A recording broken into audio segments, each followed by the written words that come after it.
ninjas do meu coração, estamos aqui pro terceiro vídeo desse canal. Eu já preciso começar falando que eu menti. Eu disse que seriam somente uma trilogia, 3 vídeos, eu ia mudar de assunto. Eu acabei descobrindo que se eu realmente quero fazer essas coisas com 15 minutos, eu vou ter que fazer uma série de 5. Eu não sei se tem nome pra série de 5, vocês me contam se tiver. E hoje a gente vai falar de épicos. Oh, Sherika, você não deveria falar de release plan? Não. O que eu vou fazer? Eu vou falar pra vocês como vocês vão estruturar os épicos de vocês. E aí depois no release plan eu vou mostrar pra vocês, e aí eu pretendo trazer um exemplo de verdade, não de verdade, mas que eu vou inventar que vai fazer sentido, que mostre tudo de uma forma bem consistente, tá?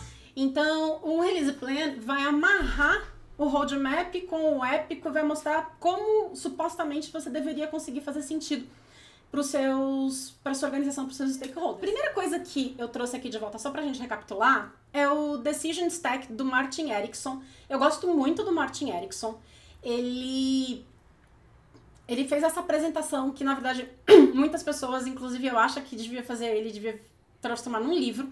E ele vira e fala assim, gente, tá aqui a sua visão, tá aqui a sua estratégia, estão aqui os seus objetivos, estão aqui os seus épicos, e estão aqui os princípios do seu produto. Inclusive, princípios de produto não é uma coisa que eu vejo muita gente falando, eu gosto dessa ideia, eu quero estudar mais e vai ficar aí para um outro momento. O bacana é a gente ver tudo que a gente não vai fazer uma vez que a gente está estruturando o nosso racional em cima dessa forma hierárquica de visualização. Outra coisa que ele deixa muito claro também nessa imagem dele aqui, que eu amo, do Vision para Strategy, é como eu faço aquela visão. Os objetivos é como eu faço aquela estratégia, os objetivos com os épicos é como eu faço os objetivos, e os princípios são com que base eu decido o que vai contar nos épicos, tá?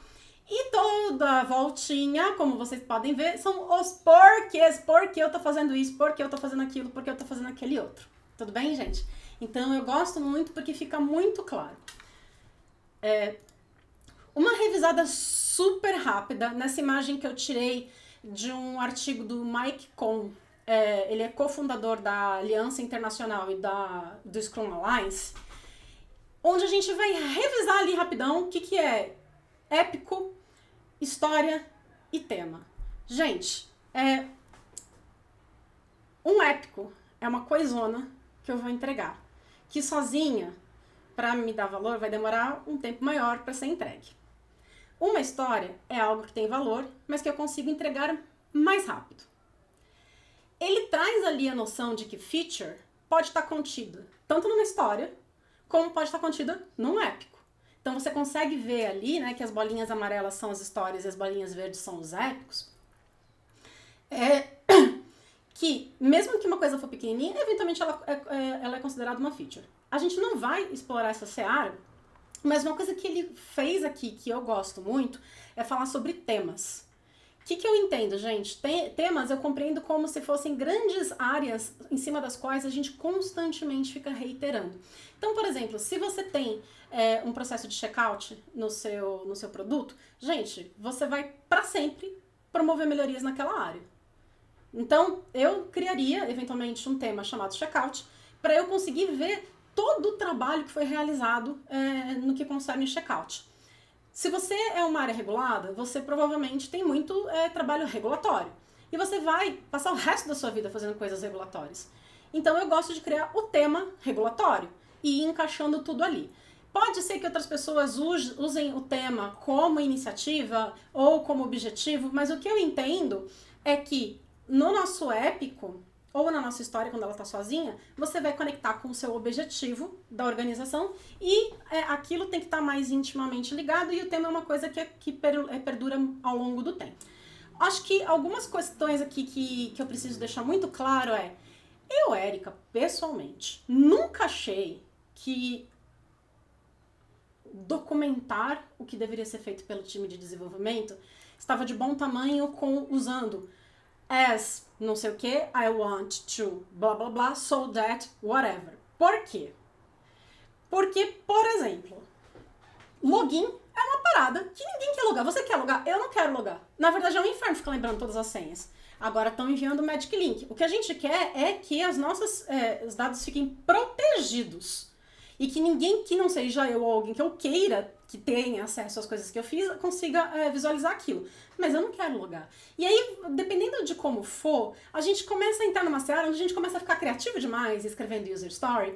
E o jeito que eu sempre gostei de descrever uma user story, que eu chamei de user story, posso ter chamado errado a vida inteira, e o time da agilidade vai vir revogar minha carteirinha de agilista. Mas era usando um contexto, qual é o cenário que existe hoje que eu tô criando isso, que tá me falando que eu tenho que fazer isso, então qual é o meu contexto de negócio, qual é o contexto do cliente, onde eu tô inserida, então eu preciso dar o contexto. Eu uso rates, que nem todo mundo conhece, que tradicionalmente as pessoas trabalham no nível do épico, a gente também vai trabalhar, mas eu entendo que eles são cabíveis dentro do nível da história, que são riscos, o que pode acontecer, que pode ser prejudicial para essa história.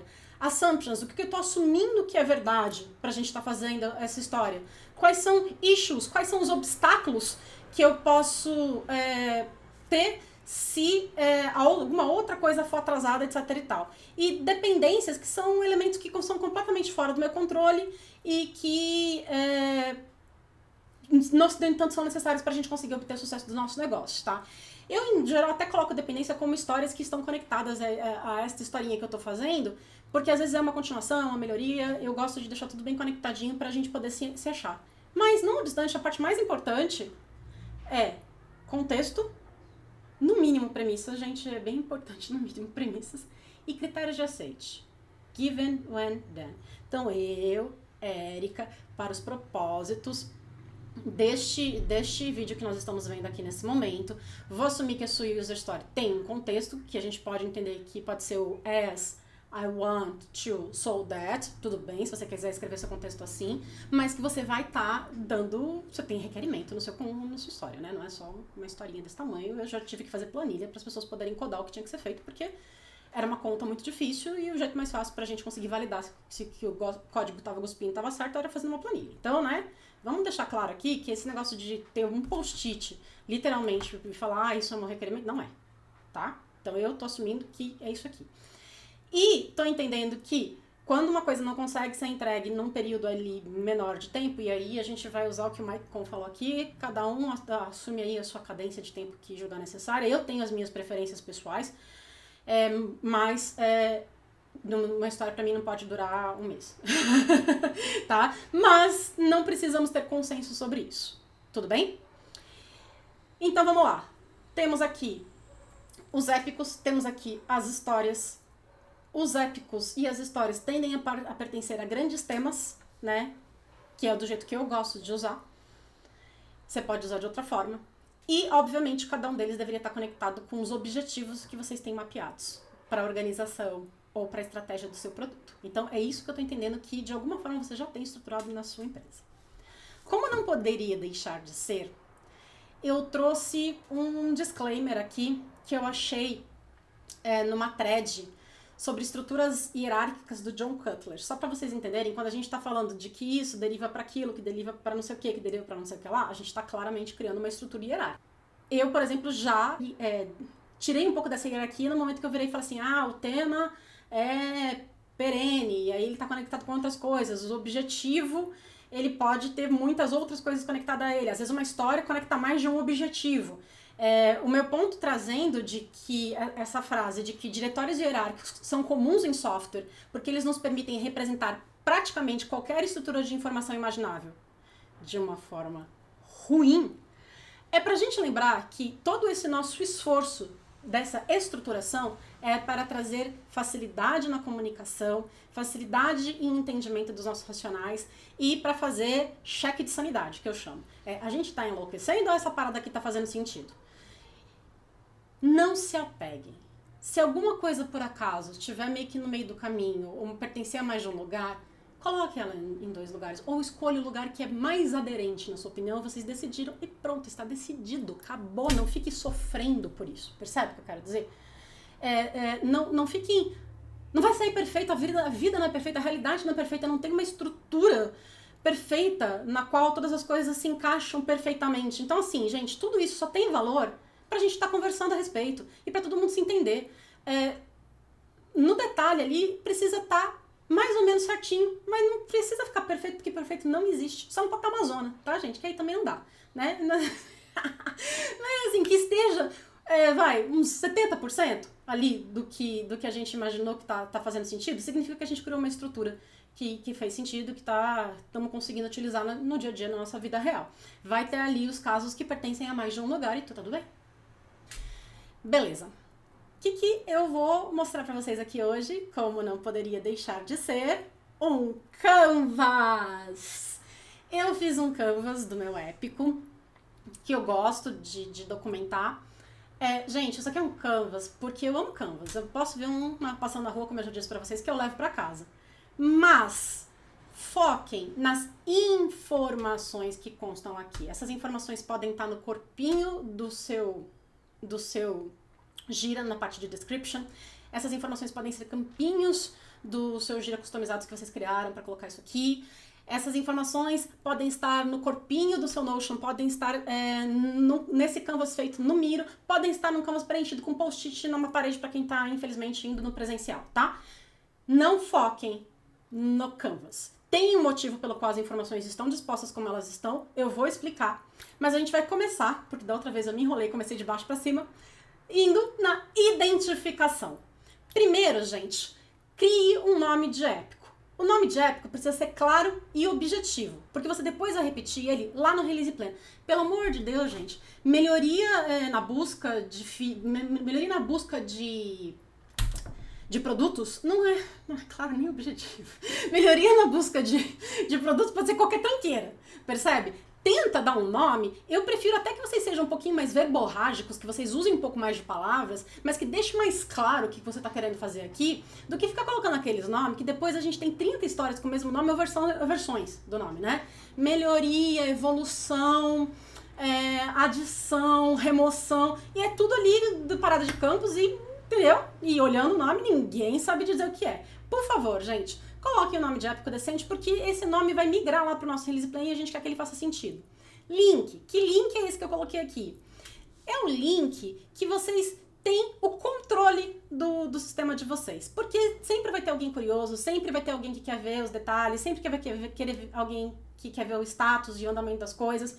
Então deixa aí. Deixa as pessoas serem felizes e pirar na batatinha, nos detalhes, se elas quiserem. Assim, a gente não deveria ter nada para esconder. Então, vamos deixar todas as informações o mais acessíveis e fáceis possíveis. Squad, isso aqui é para identificar, tá? Qual é o seu produto, qual é a sua tribo, qual é o seu squad, qual é o caminhozinho, né? Se você tá numa organização muito grande, que você fez para chegar até aqui. E aí agora a gente vai para a parte suculenta, que é o recheinho desse canvas. Primeira coluna. É a mais importante de todas. Vocês viram o espaço que ela tá? Ó, espação lindo, maravilhoso. Ali pra você, né, soltar o eu que existe dentro de você, o eu literário que existe dentro de você. Esse é o quadro mais importante do Canvas. Eu gosto, inclusive, de começar com um statement de um problema maior que está associado ao meu épico. Em bold mesmo. Eu vou mostrar depois pra vocês no meu Canvinhas de PPT. E na sequência, gente, dá detalhes sobre o problema ou oportunidade. O problema que estamos resolvendo ou oportunidade que vamos alavancar. A gente fala tanto em problema que às vezes eu fico pensando que a gente esquece completamente que uma parte do nosso trabalho também é oportunidade, né? A gente tem coisas que são oportunidades que a gente quer tirar proveito. Então... Quando é que a gente fala disso, né? A gente tem agora, graças a Deus, o Opportunity Tree ali, mas assim, gente, a gente precisa lembrar que não é só desgraça que a gente tem que resolver, a gente deveria também ser mais proativo, né? Aqui você vai dar um pouco mais de detalhe sobre o problema ou oportunidade, possibilitando que mesmo quem não sabe 100% do que está acontecendo, quem não participou das reuniões, quem caiu de paraquedas nessa página do Notion aqui, consiga avaliar o que está escrito aqui e entender o resto do que você escreveu no seu Canvas. Tudo bem, gente? E você também precisa entender, essa pessoa que estiver lendo essa primeira coluninha aqui, por qual razão a gente está seguindo nesse caminho e por que isso importa para o negócio. Isso aqui é o seu why. Why. E tem espaço, tá? Tente ser conciso, objetivo de novo, né? Que nem eu falei da última vez, a gente não ganha estrelinha por número de palavras utilizadas, mas explique, porque se a pessoa te falar, ela dá uma lida aqui e ela se resolveu com ela mesma, tá? Lembrando que a gente tá indo num esquema onde as pessoas conseguem entender as coisas sem precisar ficar falando com você. Não porque você não quer falar com as pessoas, feio não querer falar com as pessoas, mas porque as pessoas não deveriam precisar falar com você pra entender como as coisas estão acontecendo na sua organização. E aqui, gente, se você tem um processo de discovery que tu rodou, você tem uma pasta onde está organizado, se você tem uma estrutura de racional que você colocou, você tem um link no Miro onde você discutiu isso com o seu time, coloca aqui. Deixe as pessoas saberem o que vocês fizeram. Mostre ali um pouco dos bastidores do nosso dia a dia. É muito importante essa visão. Depois que a gente explicou o porquê, a gente vai falar de quais são as nossas premissas. O que eu tô assumindo que seja verdade para seguir nesse caminho. Gente, isso aqui é muito importante. É muito importante. Porque se você fala uma premissa que alguém olha e fala assim, não, isso não é verdade. Tá errado. Já fudeu o rolê. Você entendeu? Você precisa voltar e repensar se isso aqui, descobrir nesse momento seria meio tarde demais, mas assim, o ideal é que quando olhem pra isso aqui, falem, não, isso tudo aqui é verdade, a gente pode seguir por aqui. Aqui você vai colocar, por exemplo, quais foram os acordos que você fez com outro departamento que precisam ser declarados. A gente deu de exemplo no último vídeo, quando eventualmente você não vai cobrir todos os cenários para fazer um lançamento mais rápido e que vai ter transbordo para dentro da parte de atendimento ao cliente. É um excelente caso onde você diz aqui que não serão cobertos todos os casos. Nunca você colocaria no non-escopo, né? Mas assim, foi acordado com fulano de tal, com o departamento tal, de que a solução não irá comportar, entendeu? Você coloca ali uma premissa de que esse acordo foi feito, né? Não adianta, porque uma coisa é você colocar no non-escopo, que significa que você não vai fazer, o non-escopo tá aqui embaixo, tá? Mas é diferente você colocar a premissa de que isso está acordado. E de que todo mundo sabendo de que isso vai acontecer. Então aqui seria um caso onde eu colocaria uma premissa de que o acordo foi feito e um não escopo do que não vai ser feito, dos casos que não vão ser contemplados. Riscos. A gente já falou disso quando a gente estava lá falando do roadmap, né? E quando eu falei para vocês que tinha os disclaimers tanto no meu now quanto no meu next. Toda a solução, gente, tem risco. E é sempre importante que todo mundo esteja sabendo quais eles são. A gente não reportar um risco é um dos maiores... Olha, eu acho que assim, esta coluna aqui, no meio, premissa, risco e não escopo, é a coluna que vai reduzir a quantidade de gente chorando no banheiro em 90%. Seja você ou seja os outros. Porque assim, gente, tá aqui o que eu tô achando que é verdade. Tá aqui o que eu tô dizendo que pode dar errado. Né? E aí a gente tá falando de risco de implementação ou risco de negócio. Se você vai usar uma tecnologia nova, tu tem um risco enorme de que eventualmente a gente se perca e aí demore mais do que o esperado. Então isso é um risco que você precisa colocar aqui. E o risco de negócio é que eventualmente a gente não teve tempo de validar o suficiente a solução proposta e a gente não tá 100% confiante. Não, 100% nunca a gente vai estar, tá? Se você tá 100% confiante, você esperou demais. Mas assim, de que é uma hipótese que a gente já está indo para a implementação e de que eventualmente a gente não fez ali toda a lição de casa necessária para seguir em frente. E tudo bem. Não existe, gente, não adianta a gente querer viver no mundo de Alice e achar que as organizações vão rodar todas como estão escritas nos livros que a gente coleciona nas nossas estantes. Não é assim que acontece. A única coisa que a gente não pode fazer é fazer essas coisas de forma ignorante, sem a consciência e sem o acordo do coletivo sobre o que nós estamos fazendo. Eventualmente, inclusive, para nos ajudar a tirar lições do que acontecer e a gente não voltar a repetir os mesmos erros. Então, risco, tu vai colocar aqui. Última coisa que você vai colocar. Quais são aquelas coisas que você não vai fazer, mas que as demais pessoas podem estar acreditando que deveriam ser feitas? Sabe qual é o problema de você escrever melhorias nos filtros de produtos? Lembra quando eu disse que satisfação é expectativa menos a realidade? Quando você fala que você vai fazer melhoria, gente, eu posso achar qualquer coisa. Percebe? É super amplo. Vou fazer melhoria, você vai fazer o que eu quero, você vai fazer o que eu querer, né? Então aqui, gente, o que é o lance? Vocês precisam, primeiro, dado um nome de épico bacana, dado um contexto bacana, entender quais são as coisas que navegam ao redor deste elemento. E que é importantíssimo que as pessoas saibam que você não vai fazer. Eventualmente, por exemplo, voltando ao nosso exemplo de que vai ter transbordo para atendimento. Pode ter um cenário que fazer na mão vai ser tão dolorido, mas tão dolorido, mas tão dolorido, que ele merece um destaque especial aqui. Com a informação de que isso vai dar um trampo extra além dos outros que você não fez. Sabe? aqui, gente, essa coluna é o famoso combinado não sai caro. Você precisa dessas informações que eu tô colocando aqui pra você ter boas conversas com as suas pessoas. O que nos leva pro propósito de estarmos fazendo tudo o que estamos fazendo. Como eu vou medir o meu sucesso? Eu coloquei até em cima, porque como eu vou medir o meu sucesso, e qual é o meu problema, e qual é esse recheio aí do meio que é pra evitar a gente chorando no banheiro, é muito mais importante do que eventualmente a proposta de solução, gente. Proposta de solução é tipo, ai, que interessante, deixa eu dar uma olhada. Mas não deveria ser o cerne da discussão, sabe? A gente, num contexto onde a gente confie que os times têm ali o domínio técnico e têm ali todos os skills que necessários para poder entregar o trabalho deles. Como eu vou medir meu sucesso? Qual é o meu número atual? Qual é o meu número futuro? Ou o que eu espero atingir com o lançamento de uma coisa nova? São números que precisam constar aqui, pra gente poder saber se nós somos bem-sucedidos ou não, gente. Se você tá lançando alguma coisa nova, existe um motivo pelo qual você tá fazendo isso. Às vezes o motivo é porque a concorrência porque a concorrência fez. Mas, por mais que o seu motivo seja... Eu trago verdades, gente.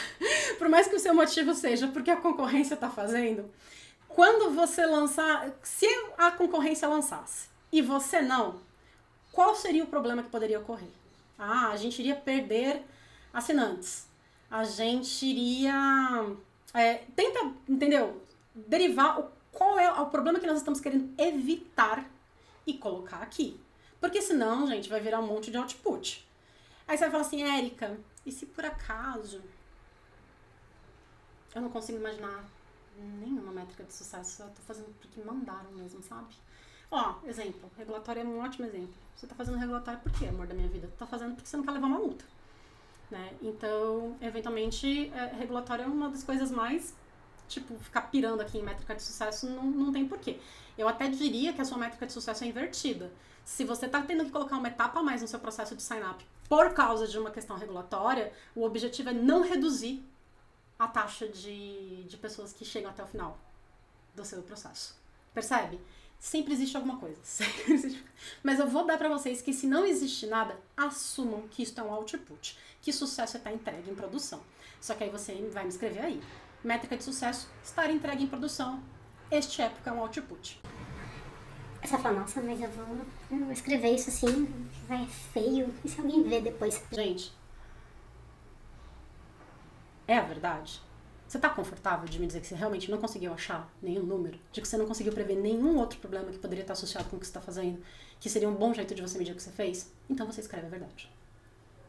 Tá? Bem simples mesmo. Lembrando que se você tiver um baseline antes e depois. Nada de x e y. Colocando x e y aqui, eu vou ficar sabendo e aí você deve estar pesadelo comigo. Porque esse povo que coloca baseline de x para y é tipo... vergonha, né, gente? Vergonha. O povo aparece falando com a gente, nem dá risada. Né? Tá ali, ó, sério. Não sei como não tá rindo. Não pode.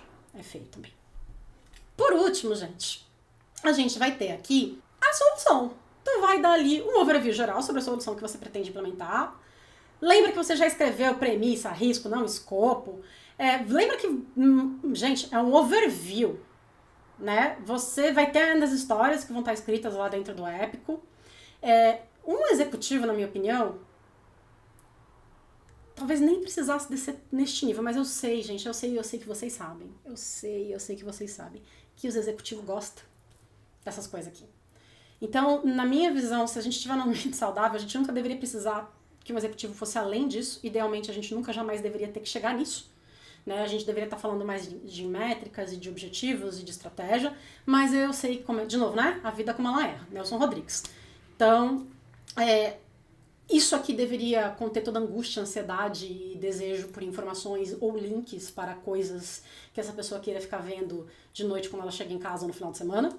E, idealmente, você não vai permitir que a conversa degringole para a proposta de solução. A gente vai manter ela a respeito das métricas de sucesso e não de detalhes de implementação. Qual que é o meu ponto aqui, gente? Em geral, o que a gente deixa para discutir por último é o que sobra menos tempo para conversar, né? Então, a ideia da gente colocar nessa sequência aqui é pra gente ter certeza que todo mundo entendeu por quê, why, que a gente tá fazendo o que a gente tá fazendo, tudo que pode dar problema depois e que vai dor, causa e sofrimento.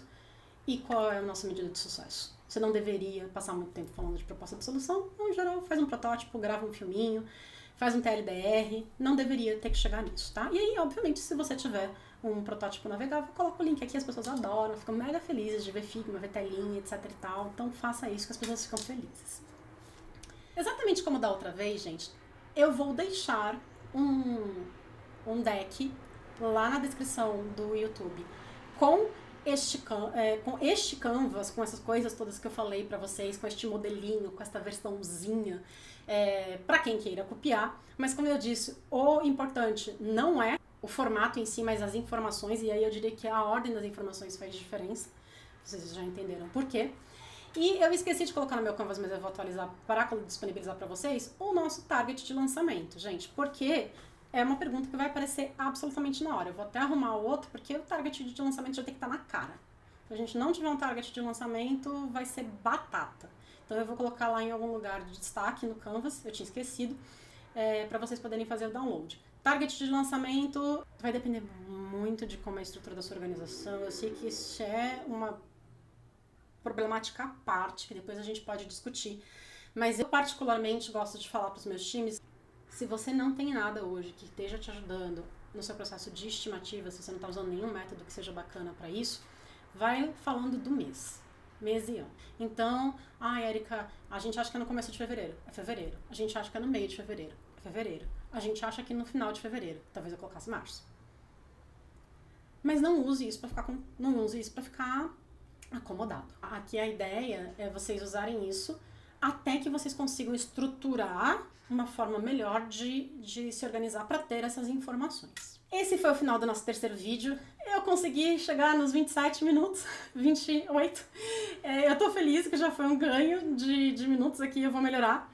Se você está gostando do meu conteúdo, faz um subscribe, dá um like no meu vídeo, compartilha com os amigos. Eu fico muito feliz de saber que vocês estão gostando. Adoro quando vocês me enviam mensagens no LinkedIn. Quando vocês me escrevem comentários, eu fico pensando que pelo menos eu não tô falando sozinha. É isso, gente. Esse foi o terceiro episódio da nossa série do que eu tô achando agora que vai ser 5. Um beijo. Tchau, tchau.